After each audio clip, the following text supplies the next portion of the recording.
മിശിഹായിൽ പ്രിയമുള്ള സഹോദരി സഹോദരന്മാരെ, പ്രിയമക്കളെ, ഈ പ്രഭാതത്തിൽ വിശുദ്ധ മത്തായി അറിയിച്ച നമ്മുടെ കർത്താവ് മിശിഹായുടെ പരിശുദ്ധ സുവിശേഷം 7-ാം അധ്യായം 24-ഉം 25-ഉം വാക്യങ്ങൾ നമുക്ക് ധ്യാനിക്കാം. Saint Matthew's gospel chapter 7 verses 24 and 25.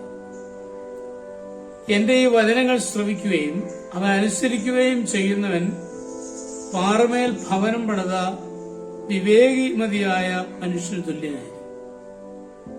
മഴ പെയ്തു, വെള്ളപ്പൊക്കമുണ്ടായി, കാറ്റൂതി അത് ഭവനത്തിന്മേൽ ആഞ്ഞടിച്ചു, എങ്കിലും അത് വീണില്ല. ഒരിക്കൽ വിശുദ്ധ ഡോൺ ബോസ്കോ ഒരു രോഗിയെ സന്ദർശിക്കാൻ പോയി. ദൈവത്തെയും മതത്തെയും വൈദികരെയും ഒക്കെ കുറ്റം പറഞ്ഞ് ജീവിച്ച ഒരു മനുഷ്യനായിരുന്നു. രോഗി കിടക്കയിലായിരുന്നിട്ടും അയാളുടെ സ്വഭാവത്തിൽ വലിയ മാറ്റമൊന്നും ഉണ്ടായിരുന്നില്ല. വളരെയേറെ പ്രാർത്ഥിച്ചൊരുങ്ങിയാണ് വിശുദ്ധൻ അയാളുടെ വീട്ടിലെത്തിയത്. ചാരിക്കിടന്നിരുന്ന വാതിൽ തുറന്ന് ബോസ്കോ അകത്തേക്ക് കടന്ന ഉടനെ രോഗിയായ മനുഷ്യൻ വിശുദ്ധന്റെ ധവള വസ്ത്രത്തിന്റെ അടിഭാഗമാണ് കണ്ടത്. സ്വതവേ പുരോഹിതരോട് വെറുപ്പുണ്ടായിരുന്ന അയാൾ കലിപൂണ്ട തലയണക്കിടയിൽ നിന്നും റിവോൾവർ എടുത്ത് അലറി, "ആരാ നീ?" ബോസ്കോ പുഞ്ചിരിച്ചുകൊണ്ട് പറഞ്ഞു, "സഹോദര, ക്ഷമിക്കണേ, അങ്ങയുടെ രോഗവിവരം അറിയാൻ വന്ന ഒരു സാധു പുരോഹിതനാണ്." ബോസ്കോയുടെ സ്വരത്തിലെ സൗമ്യതയും മുഖത്തെ ശാന്തതയും ആഗമന ഉദ്ദേശ്യവും ആ മനുഷ്യനിൽ വിവിധ വികാരങ്ങൾ നിറച്ചു. അടുത്തുകിടന്ന കസേര ചൂണ്ടി അയാൾ പറഞ്ഞു, "ഇരുന്നാലും." ഒരുപക്ഷെ അയാളുടെ ജീവിതത്തിലെ ആദ്യ അനുഭവമായിരിക്കാം അത്.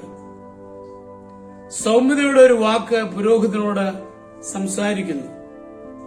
ജോൺ ബോസ്കോ അയാളോട് അടുത്തിരുന്നുകൊണ്ട് രോഗവിവരങ്ങൾ അന്വേഷിച്ചു, കുടുംബകാര്യങ്ങൾ തിരക്കി. അത്രയും ആയപ്പോഴേക്കും രോഗിയുടെ മനസ്സിനും സന്തോഷമായി. അയാൾ ബോസ്കോയുടെ താമസ സ്ഥലം ഏതെന്ന് അന്വേഷിച്ചു. പ്രാർത്ഥനയോടെ ജോൺ ബോസ്കോ സംസാരം അന്നത്തെ പത്രവാർത്തകളിലേക്ക് തിരിച്ചുവിട്ടു.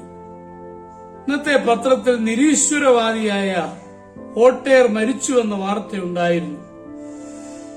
വിശുദ്ധന്റെ വാക്ക് കേട്ട് അയാൾ ഞെട്ടി. വിശുദ്ധൻ സംഭാഷണം തുടർന്നു.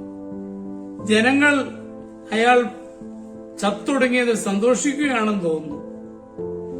രോഗിയുടെ മുഖം കടുത്ത മൗനത്തിലേക്ക് താണിറങ്ങി. കടുത്ത നിരാശത അയാളെ ചുലിക്കുന്നതായി മുഖഭാവത്തിൽ നിന്നും വിശുദ്ധൻ വായിച്ചറിഞ്ഞു. ബോസ്കോ അയാളോട് പറഞ്ഞു, "എനിക്ക് തോന്നുന്നത് വോൾട്ടയർ രക്ഷപ്പെട്ടിട്ടുണ്ടാവുമെന്നാണ്." രോഗിയുടെ മുഖത്ത് ആശ്ചര്യഭാവം, പ്രത്യാശയുടെ കിരണങ്ങൾ അവിടെ നിറയുന്ന വിശുദ്ധൻ കണ്ടു. കടുത്ത ദൈവദൂഷകനായ മനുഷ്യൻ എങ്ങനെ രക്ഷപ്പെടും? രോഗി